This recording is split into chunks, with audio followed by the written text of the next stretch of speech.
Terima kasih karena sudah bersama saya Oyung Go Official. Jangan lupa subscribe, like, dan share video ini sekiranya bermanfaat. Selamat menonton guys. Salam sejahtera, salam satu Malaysia. Terima kasih karena masih bersama saya Oyung Go Official. Baiklah, kita teruskan mendengar isu-isu menarik untuk kita semua. Salam sejahtera, salam satu Malaysia. Terima kasih karena masih bersama saya di channel ini Oyung Go Official. Baiklah, kita teruskan mendengar isu-isu menarik pada hari ini. PGIR bawa suara 270.000 pencarum mahu pengeluaran KWSP bersasar. Desakan hidup yang sukar kerana inflasi, pengurangan pendapatan tidak seimbang dan tunggakan hutang pasca pandemik COVID-19 itu antara alasan menyebabkan lebih 270.000 pencarum kumpulan wang simpanan pekerja KWSP memohon kerajaan mempertimbangkan pelaksanaan pengeluaran KWSP 2.0 bersasar. Presiden Pertubuhan Gagasan Inovasi Rakyat PGIR Azmi Muhammad Tahir berkata, aduan terbabit diterima melalui borang dalam talian bermula Julai hingga November lalu dan mendesak kerajaan meluluskan tuntutan bersasar itu. Menurutnya, pengeluaran bersasar itu secara one-off sekali bayar melalui kaun satu sahaja membabitkan pencarum suri rumah dan ibu tunggal yang tiada kerja tetap dan tidak aktif mencarum mengeluar semua wang bagi kelangsungan hidup. Selain itu, bekas pekerja swasta diberhentikan yang tidak lagi mencarum selepas diberhentikan, berhenti secara sukarela dan sukar mendapat kerja kerana usia serta kesihatan juga dibenarkan keluar keseluruhan wang simpanannya. Manakala pencarum yang masih aktif mencarum berusia 54 tahun dan ke bawah yang mempunyai simpanan dalam akaun 1 melebihi RM20.000 dibenar mengeluarkan 30% dari akaun 1 mengikut keperluan.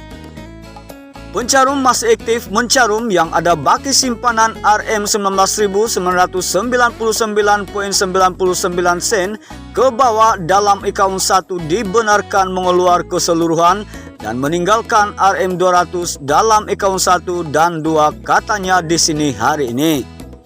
Azmi berkata tuntutan itu membabitkan semua kategori pencarum tidak kira usia dari 54 tahun ke bawah selagi mempunyai simpanan untuk kelangsungan hidup mereka yang terkesan.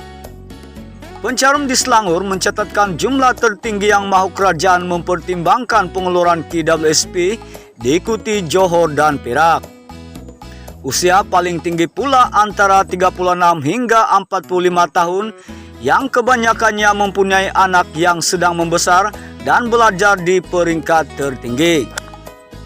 Alasan paling banyak diberikan adalah kerana mereka perlu menampung perbelanjaan isi rumah tinggi kerana inflasi dan kenaikan harga barang.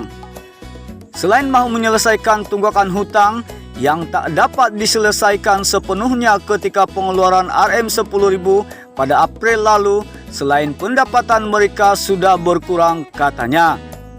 Beliau mendakwa semua yang memohon tuntutan itu adalah mereka yang sangat memerlukan dan KWSP juga pastinya mempunyai maksima bagi mengenal pasti mereka yang layak mendapat insentif itu melalui pemeriksaan kadar caruman dan tempoh mencarum individu itu. Beliau mendakwa semua yang memohon tuntutan itu adalah mereka yang sangat memerlukan dan KWSP juga pastinya mempunyai maksima bagi mengenal pasti mereka yang layak mendapat inisiatif itu melalui pemeriksaan kadar caruman dan tempoh mencarum individu itu. Kami sudah mengadakan perjumpaan dengan Majlis NATO Malaysia dan bertemu timbalan presidennya, Datuk Razali Idris bersama 3 ahli majlis lain pada 15 Ogos lalu dan memberikan hujah secara tuntas mengenai ini. Pihak berkenaan juga bersetuju dengan usul kita, katanya. Menurut Azmi, justru itu pihaknya juga sudah menghantar surat permohonan kunjungan hormat kepada Perdana Menteri dan Menteri Kewangan Datuk Seri Anwar Ibrahim untuk membawa suara rakyat. Kita juga sudah menyerahkan surat itu secara terus kepada wakilnya ketika di Tambun baru-baru ini. Kita sangat berharap dapat jawaban balas secepat mungkin untuk bertemu beliau.